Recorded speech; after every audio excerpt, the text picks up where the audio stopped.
Welcome to Anawan Cove. As you see, the boat doesn't have a wheel, But it has wings. it has others. What's this?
Ilaw lang kayo dito.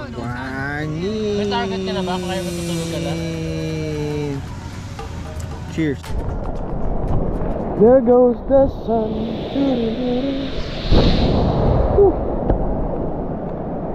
Wala masyadong luck today. Medyo kakasilang lang ng araw after such a long day na wala, as you may see. And we'll see. Maybe tomorrow we'll get some luck. And yes, tulad ng sabi ko guys, wasn't lucky at all. No sunset. Ganda sana ng spot eh. Doon ako nang hinayang. Pero syempre, we had the whole day to rest and chill. Ligo all afternoon. Tamang shot, tamang amats para kumain ulit. Tapos, ayun, nakasaglit lang sa view deck with my newfound buddy.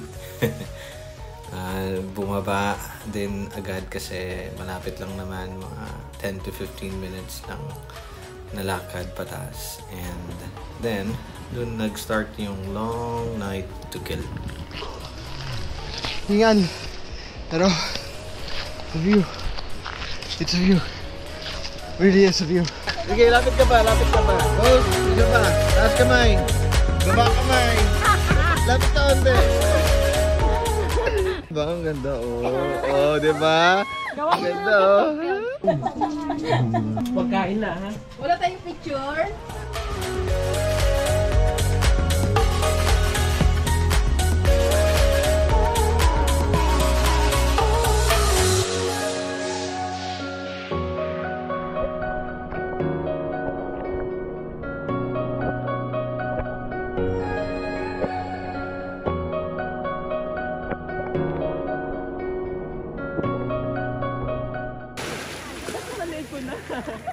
Buta sa lego na.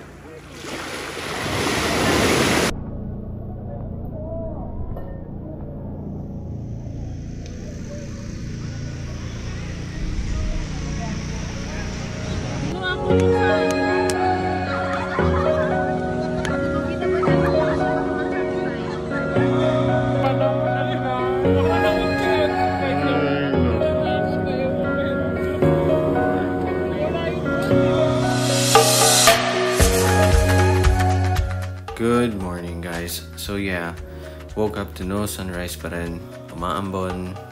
Pero still, we visited this very nice view deck once more. Tamang pahangin at picture-picture. I can only imagine kung gaano ka-perfect ng view na to kung napagbigyan lang ng magandang panahon. But next time, you know, weather forecast talaga din palagi at huwag sa tag-ulan na season.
after breakfast. Syempre, ligpit and impake. Tas, on the way pabalik ng port, doon ginawa yung island hopping na normally kasama sa tour packages.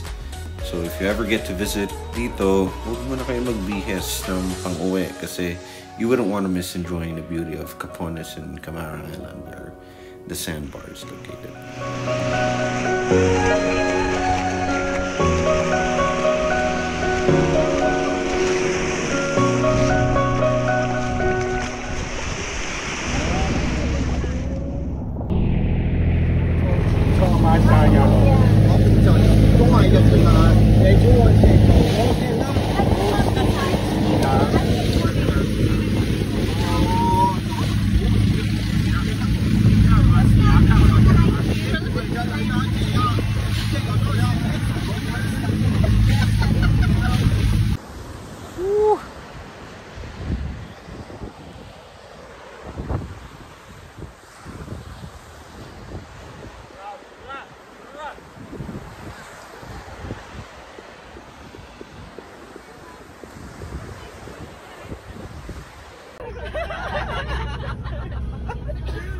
Ulitin mo! Would